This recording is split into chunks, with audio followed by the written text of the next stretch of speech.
I'm really excited to be with you all this morning. I've done several of these webinars, and these are my favorite to do, these post-launch webinars where I get to talk about some of the new value that we've introduced through our platform. One of my favorite parts of my job, though, is talking to our technology customers, technology leaders, about some of the challenges and things that they are facing. And from all of these conversations, I kind of distilled down a sentiment that I kept hearing over and over. And this is that technology teams are only as successful as their skills are relevant.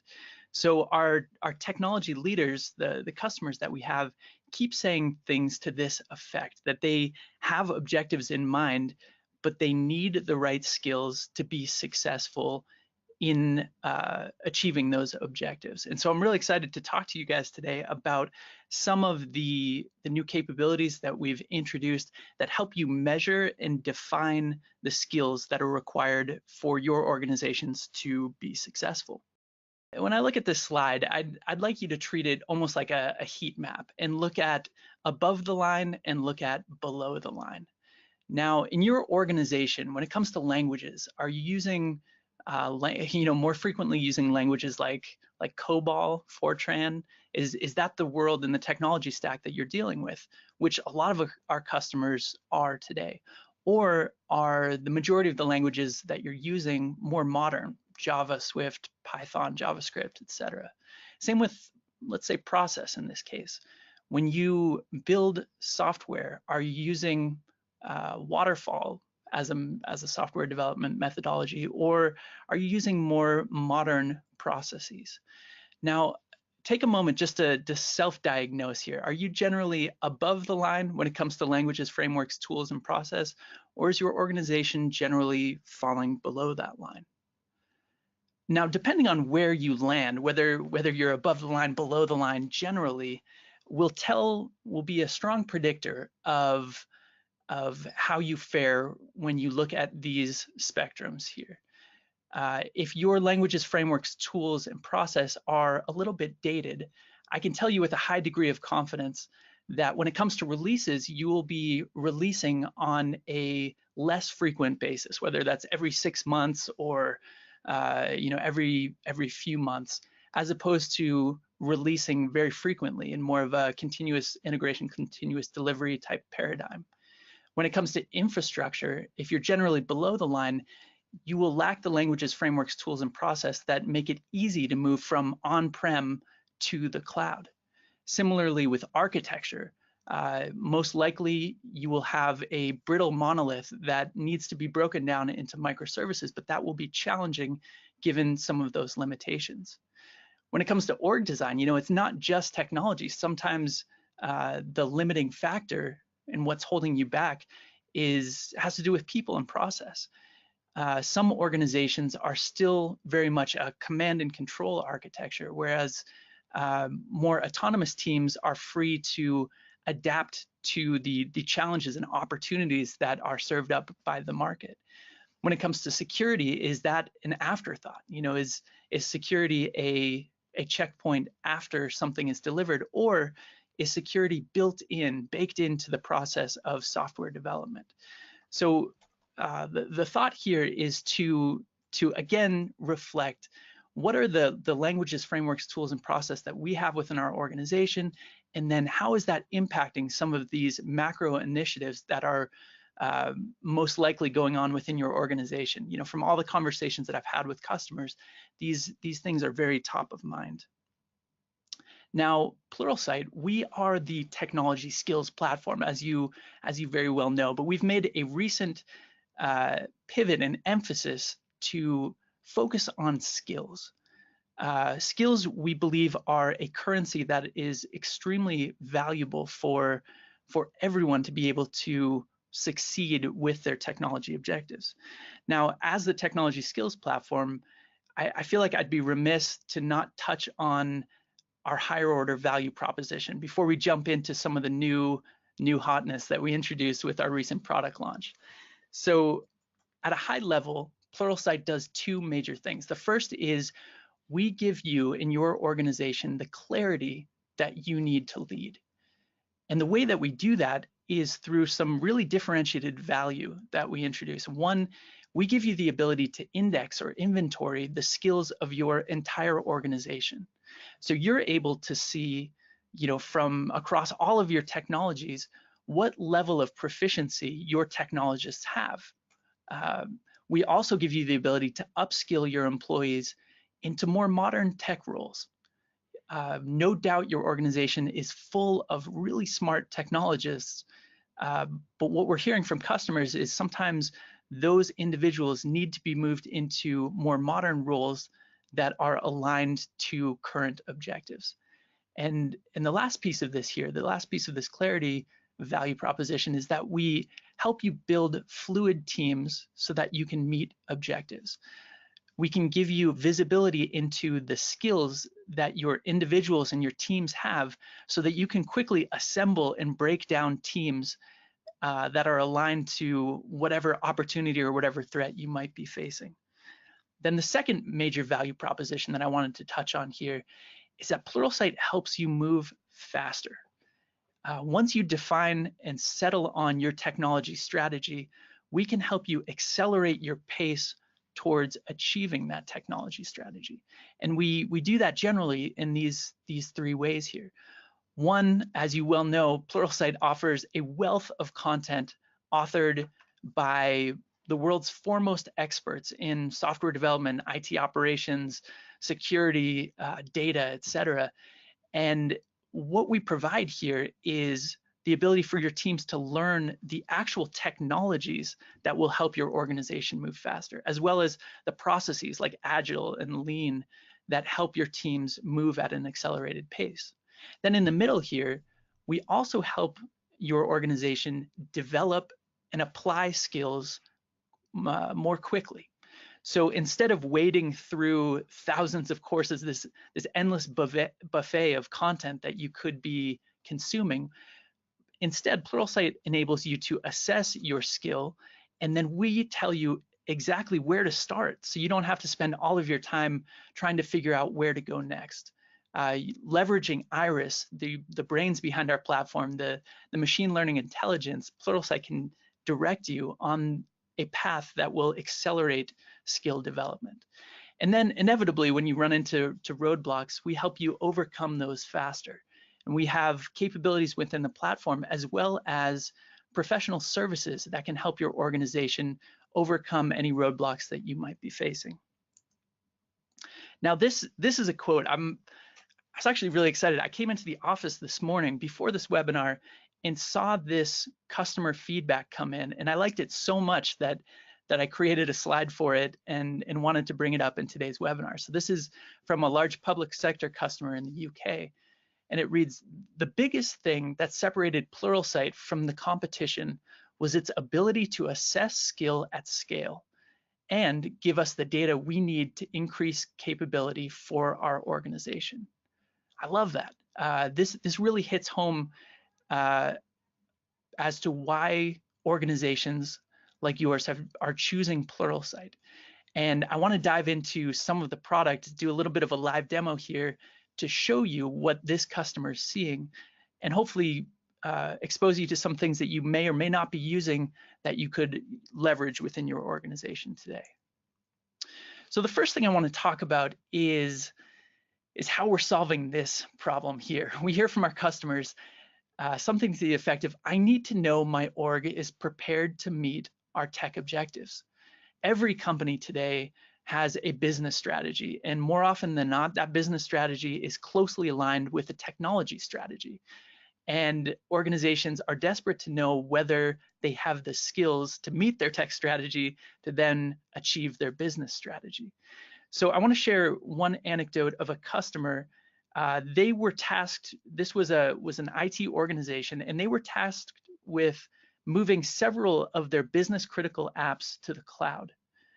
And the employees that they had were again, really great, really talented, smart people, but they didn't have the skill set in cloud architecture, development, administration to successfully pull off that cloud transformation project. So what they did is they leveraged a capability that we offer, Role IQ, to help them with that initiative.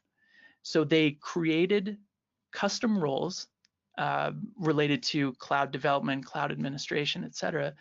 And then they associated the required skills to those roles with Role IQ. And I'll show you what this looks like in a minute. Then once they had those roles defined for their organization, they chose employees to assign those roles to.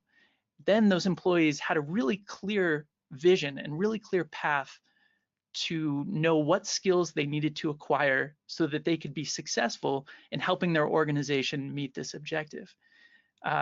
And as those employees worked through this role that they were assigned, their leaders could see them developing skills in these areas, and that gave them confidence that they'd be able to pull that off.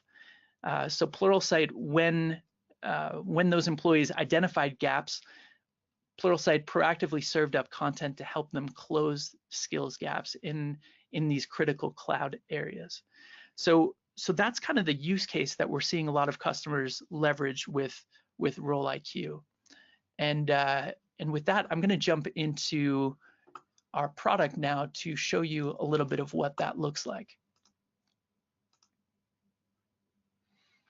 Now you should all be seeing my screen here. This is what it looks like when I log into Pluralsight, and I'm going to jump right into Role IQ as a quick refresher for those that may not be super familiar with this capability. So if I jump into Role IQ, this is from the learner perspective, from maybe what an individual technologist would see. And I could click into a role that was assigned to me, and right away I can see all of the required skills along the left here that are necessary for me to measure so that I can understand what my proficiency level is for a role like this one here, a Node web developer. So what I've already done in this case is measured my proficiency in JavaScript, NPM, Git, web application security, and I've been awarded what we call a Role IQ. That's my measure of proficiency for this technology role. Now, what's really interesting here is as I measure my proficiency in all of these skills related to this role, Pluralsight will also help me understand how I can close my skill gaps in different areas so that I can be the best Node web developer there is out there. For example, when it comes to JavaScript, Pluralsight has identified that I have some gaps in types and HTML integration, and it's pointing me to some courses proactively to help me close those skills gaps. So that's what Role IQ looks like from the learner perspective. But recently in April, we had a product launch that added some really cool value from the leader perspective as it relates to Role IQ. So if I navigate to the leader portion of the app, I can see here all of the roles that Pluralsight has published, roles for Angular web developer, a security analyst, a server administrator. We have a wide breadth of roles, as well as roles that have been created by our partners like Microsoft, as it relates to Azure in this case. Now what we heard loud and clear from our customers is that these roles that Pluralsight published are extremely valuable, that they are roles that are in high demand across organizations, across industries. But what we also heard from our customers is that they wanted the ability to define their own custom roles, because every organization is slightly different. So if you're on the enterprise plan, we gave you the ability to create custom roles. And I'll show you what that looks like. So I'm going to create a custom role, and I'll name it like Cloud Developer 1, for example. And after I've named my role, I can go in and choose skills that are required for a Cloud Developer 1 within my organization. So if I use search here, I'm going to choose Cloud Fundamentals, make sure that's a skill that we have. And I'll also, let's see, I'm also interested in some skills around Java. So we want to make sure that we have Java skills as well as Java application security. And then there are more security skills that we need. We're on the Azure cloud in this case, so I'm going to select as well managing Microsoft Azure identity and security. And let's say these are the skills that I've defined are necessary for a cloud developer one, in this scenario. And I can see here the level of proficiency and mark the level of proficiency that's required to succeed in this role. So if I jump out of that role, as you saw there, I have the ability to create a custom role, and I have the ability to assign roles to individuals within my organization so they can go and be successful in that role. Now, if I choose a role like Angular web developer, not only can I define the role and assign it to employees within my organization, I also have the ability to view analytics around these roles. So what you can see here is I've gone into roles analytics, and I can see how many individuals within my organization are engaging with this particular role. And then I can view at the skill level, for all of the skills associated with an Angular web developer, what is the minimum proficiency that we have? What is the average proficiency that we have? I can see the individuals that are working on those skills, and I can even sort it by proficiency here. So I can see that I have a couple folks within my organization that are already level 2 Angular web developers. So what that enables me to do is take stock of my organization today. And if I have a project that requires Angular web development, I can see who within my organization has meaningful skills in that area, and I could assign that person to a project based on the quantified skill proficiency that we have.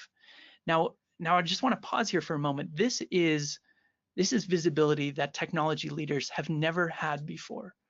The ability to see who within an organization has what skills in relation to the modern tech roles that all organizations need to stay competitive and to be successful. Now, we talked about a role IQ, and we talked about the problem that solves and how it helps organizations upskill teams into modern tech roles. But here's another pain point that our customers were feeling. They told us that they need to ensure their teams are developing the skills that are critical to their business success. So that's something that we kept hearing loud and clear. And we launched a new capability that helps address this challenge. And we call it skill progress. So this is part of the advanced skills analytics portion of our platform experience. And I'll jump back into our product now and give you a look at how that shows up. So back in the product now, if I go to the analytics section of our app, if I'm on the enterprise plan, I can click into skills here. And as you're probably aware, this gives you visibility into the level of proficiency across all of the technologies that you might be using within your organization. If I were to click into JavaScript in this case, I can see not only our proficiency as an organization at JavaScript, but our level of proficiency for the topics that make up the broader skill of JavaScript. But here's what we added that's net new and that we're really excited about. This is skill progress here. And what it's showing you, I want to direct your attention to the graph in the top left here. What it's showing me is that my organization had users come in and measure their proficiency in JavaScript. And in this top left graph here, you can see that 11 of those individuals, when they measured their proficiency in JavaScript, they came in at a novice level at their first assessment. But then some time went by, they continued learning, they continued developing skills, and they remeasured or reassessed their skill in JavaScript. And after that second assessment, what we're seeing here is that of those original 11 novices, 6 of them remained at a novice level, but 3 of them moved up from novice to proficient, and 2 of them jumped all the way from novice to expert.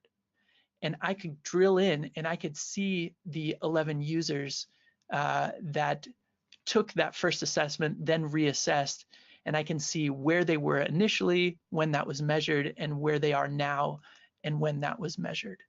So what I love about this is this gives you tangible data around how people are developing skills within your organization. So if you have a critical objective and you need to know that your team is upskilling in any number of areas, you can go into skill progress and see how your team is making meaningful progress towards skill development in those areas.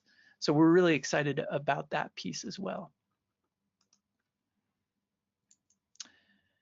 And then the last thing that I want to touch on here, the last area of new value that we added to the platform with our product launch is encapsulated by this here. The sentiment that we know where we need to get to, but we could use a little help getting there. This is something that we hear from customers all the time, whether it's a bandwidth issue or whether maybe they're just not sure how to proceed.